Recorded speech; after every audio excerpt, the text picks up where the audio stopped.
اگر کوئی شربت پلا رہا ہے تو وہ ثواب کی نیت سے پلا رہا ہے، لیکن ہم نہیں پیئیں گے، بھائی ہم سنی مسلمان ہیں، ہم کیوں آپ کی چیز کو پیئیں؟ اگر کوئی ہمیں حلیم دے رہے تو ہم کیوں لیں؟ بھائی آپ اپنے شیعوں کو یا اپنے جاننے والوں کو دیں۔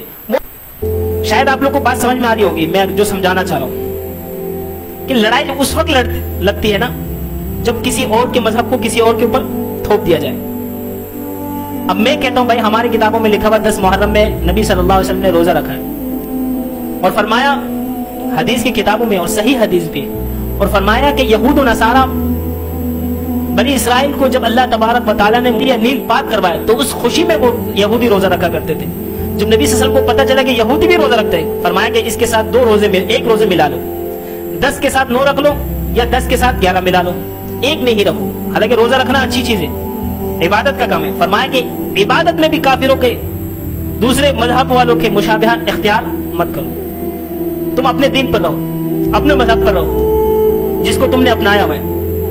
اب یہ ہمارا مسلک ہے، ہم نے اپنی کتابوں میں پڑھی۔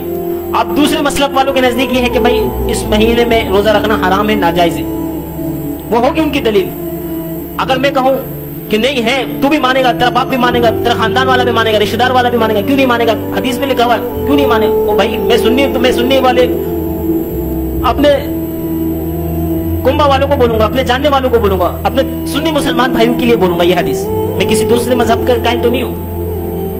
اگر کوئی دوسرا مذہب والے بولے کہ بھائی اس مہینے میں روزہ رکھنا حرام ہے، حرام ہے، حرام ہے، ناجائز ہے، ناجائز ہے، جو رکھے گا وہ یزیدی ہوگا، جو رکھے گا یہ ہوگا، فلانا ہوگا، ڈمکانا ہوگا، میں بولوں گا بھائی وہ آپ کی کتابوں میں لکھا ہوا، وہ آپ اپنے لوگوں کو بیان کریں، ہم اپنے لوگوں کو بیان کر رہے ہیں، ختم بات۔ نہ اس میں لڑائی، نہ جھگڑا، نہ فساد، نہ شور شرابہ۔ اور عبادت جیسے عظیم چیز میں نبی صلی اللہ علیہ وسلم فرما رہے ہیں کہ مشابہت اختیار نہ کرو، اور ہمیں بچنا بھی چاہیے۔ اگر کوئی شربت پلا رہا ہے تو وہ ثواب کی نیت سے پلا رہا ہے، لیکن ہم نہیں پیئیں گے، بھائی ہم سنی مسلمان ہیں، ہم کیوں آپ کی چیز کو پیئیں؟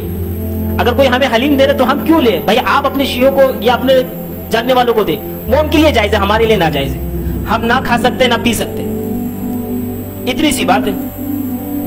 اگر میں اس کے اوپر تقریر جھاڑوں کہ بھائی حرام ہے، شربت پلانا حرام ہے، یہ حرام ہے، حلیم کھلانا حرام ہے، کالے کپڑے پہننا حرام ہے، یہ ہمارے لیے سنی والوں کے لیے حرام ہے جو سنی مسلمان ہیں، لیکن جو شیعہ ان کے لیے جائز ہے۔ شیعہ استعمال کر سکتے، وہ کھا بھی سکتے، پی بھی سکتے، استعمال بھی کر سکتے، کالے کپڑے پہن سکتے، لیکن ہمیں ان کے طور طریقوں سے بچنا چاہیے تاکہ ہم سنی شیعہ نہ بن جائے، شیعہ سنی نہ بن جائے، دونوں کے درمیان فرق میں دائرہ ہو۔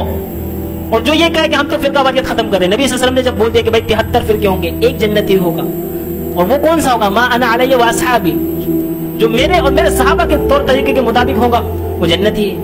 اب ہر بندہ کہتے کہ ہمارا جو فرقہ وہ صحابہ کے طریقے پر ہے، وہ تو کل قیامت کے دن پتہ چلے گا نا۔ نبی صلی اللہ علیہ وسلم نے فرمایا کہ من قال لا الہ الا اللہ دخل الجنہ، ہم تو یہی فیصلہ کریں گے بھائی جس نے ظاہراً یہ کلمہ پڑھ لیا وہ جنت میں ضرور جائے گا۔